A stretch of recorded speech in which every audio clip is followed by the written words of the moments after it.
Hola, soy Marina Sardiña y les doy la bienvenida a Expreso de Oriente, el magazín quincenal de France 24, en el que les acercamos las historias de Medio Oriente a América Latina. Esto es lo que veremos hoy.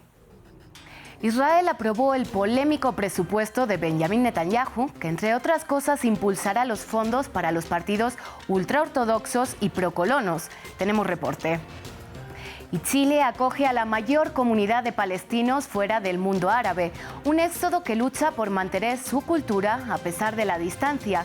Contamos la historia de vida de 3 palestinos chilenos. Otro año sin gobierno en Líbano, la segunda vacante de gabinete más larga de su historia desde la posguerra. Lo analizamos con nuestra corresponsal en Beirut.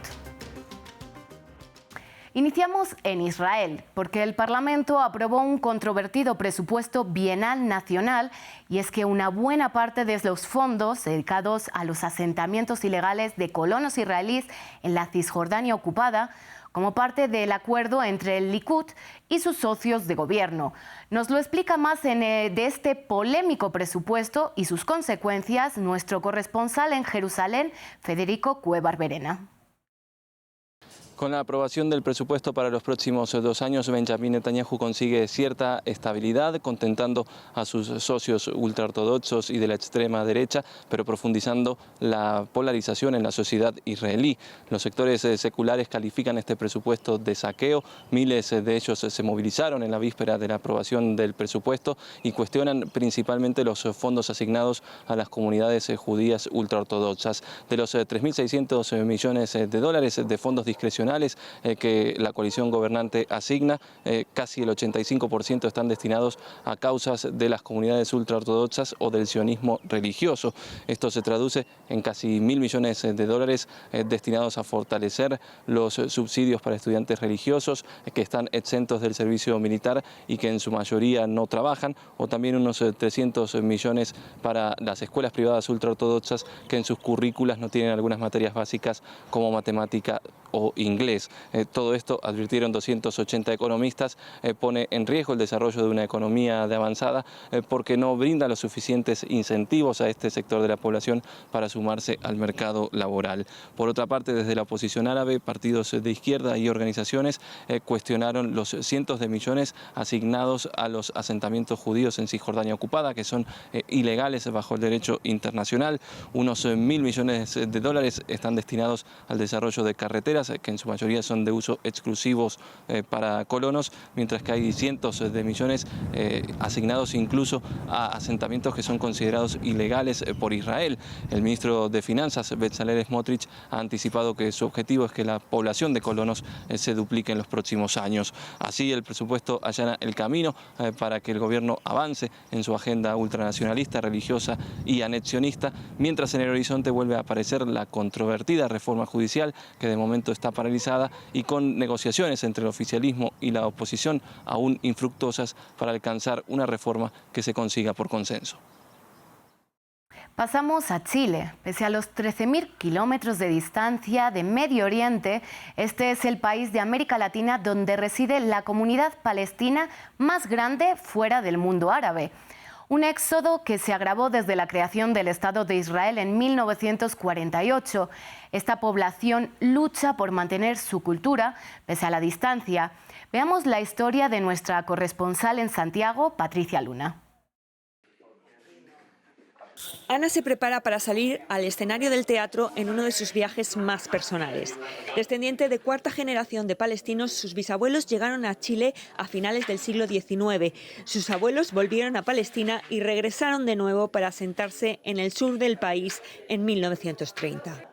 La vinculación que tengo con Palestina no es solo la cuestión familiar, sino que hace un par de años yo empecé a estudiar qué es lo que pasaba allá en Palestina más allá de los vínculos familiares y empecé a sentir muchas resonancias de cuestiones geopolíticas, digamos. Casi un siglo después de que sus abuelos llegaran a Chile, Ana forma parte de un recién creado colectivo de dramaturgos chileno-palestinos, en su mayoría mujeres, que se agrupa por primera vez para conmemorar la fecha dramática del Nakba, mostrando el teatro palestino en Santiago.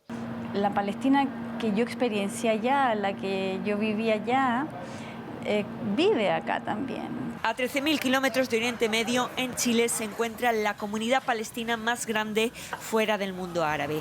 Llegaron como migrantes económicos procedentes de zonas cristianas a principios del siglo XX, en la oleada más grande, y en menor medida en 1948, tras el éxodo desatado por la creación del Estado de Israel. Se estima que hay entre 300 y 500.000 descendientes, que ocupan puestos de poder con su propia bancada política en la fiscalía, los bancos, grupos intelectuales y artísticos-culturales.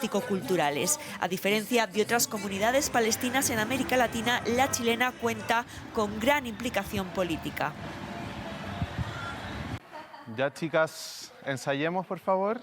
Omar lleva toda su vida vinculado al Colegio Árabe de Santiago, donde estudió, aprendió el idioma y el baile típico palestino, el dabke.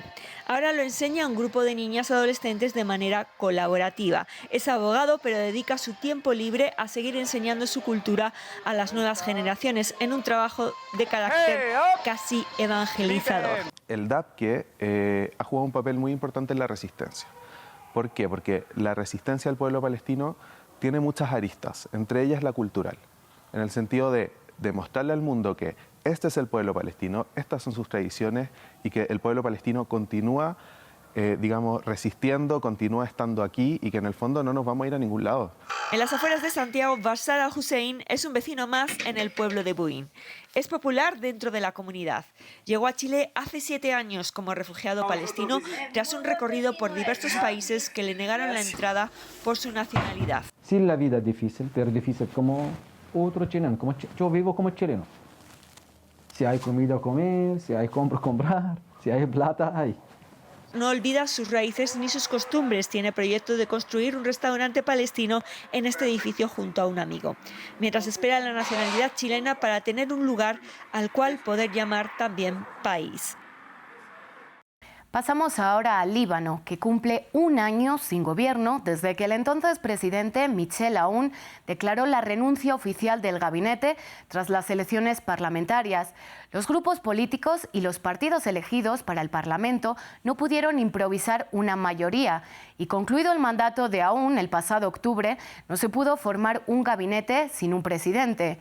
Un caos político que se suma a la peor crisis económica en las últimas décadas, que está asfixiando a la población libanesa. ¿Habrá una pronta salida a este caos político? Nos lo explica nuestra corresponsal en Beirut, Etel Bonet. El Líbano ha cumplido 1 año sin formar gobierno en medio de la peor crisis económica de su historia. Sin vistas a que se pueda solucionar la parálisis política, el país se enfrenta al periodo más largo desde la guerra civil sin un gabinete en pleno funcionamiento. Al vacío legislativo se suma el Ejecutivo, pues no hay presidente desde el 31 de octubre de 2022. Con un vacío total de poderes, el Líbano se asoma aún más al abismo de la crisis. Tiene una tasa de inflación de alimentos más alta del mundo y la moneda local sigue en caída libre. Las condiciones de vida de los libaneses empeoran día a día, con más del 80% de la población viviendo bajo el umbral de la pobreza. A la crisis socioeconómica y política hay que añadir la crisis de electricidad. Sin presupuesto para comprar combustible, la luz del gobierno llega 3 horas al día a los hogares libaneses. Aquellos que pueden permitírselo recurren a los generadores privados, lo que hace aumentar las desigualdades sociales. A los libaneses les han privado de sus derechos básicos, mientras las divisiones políticas en el Parlamento bloquean la elección del presidente y la formación de un gobierno. Este domingo en Turquía se juega la segunda vuelta electoral entre Recep Tayyip Erdogan, el actual presidente, y Kemal Kılıçdaroğlu. En France 24 tenemos un amplio cubrimiento el día de los comicios y el lunes un nuevo programa especial de Expreso de Oriente para analizar el panorama político de los resultados. Pero antes veamos este informe sobre el papel de las mujeres en la sociedad y la política de Turquía. En las vísperas de la segunda vuelta electoral en Turquía, un susurro resuena en los mercados de verduras de Estambul. donde decenas de mujeres se aglomeran a diario, como esta ama de casa. No hay lugar para las mujeres en la política de Erdogan. Según el gobierno, una mujer es una persona que debe quedarse en casa y cuidar de los niños. Por eso quiero que esto cambie. Como mujer turca, quiero un cambio. Temen la violencia de género, sobre todo después de que el gobierno de Recep Tayyip Erdogan se retirara del Convenio de Estambul en julio de 2021. Un tratado de derechos humanos para la prevención y la lucha de la violencia intrafamiliar. Hay mujeres que son asesinadas. Casi ninguno de los asesinatos es castigado. Pero el mandatario turco, quien lidera las encuestas, cuenta con un amplio apoyo entre las amas de casa de clase trabajadora, como Serpil. Espero que Tayyip Erdogan obtenga el 55%, 60%, incluso el 70%. Lo quiero mucho. ¿Qué más puede hacer este hombre por este país? Hay mucha gente muy desagradecida.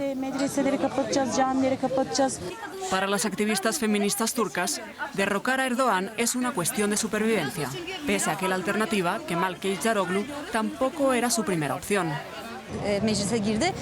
Como feministas y personas LGBTIQ+, decimos que tenemos derecho a vivir como queramos en este país.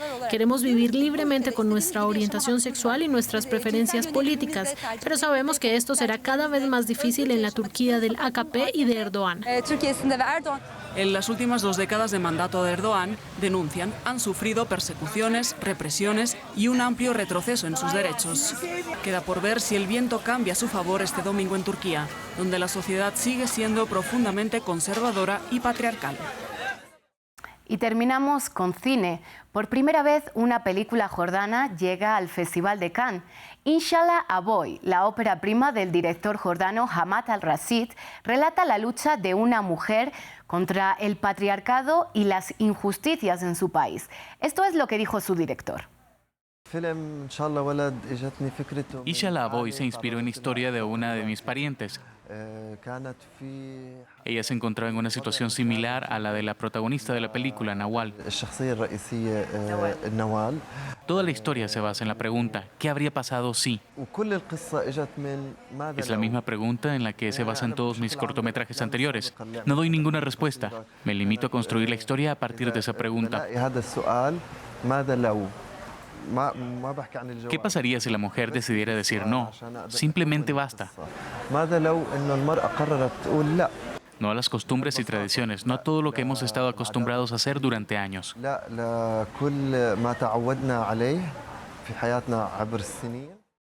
Llegamos así al final de esta edición de Expreso de Oriente. Recuerden que tenemos un programa especial para analizar los resultados en Turquía el próximo lunes. Muchas gracias por acompañarnos. Sigan con más en france24.com.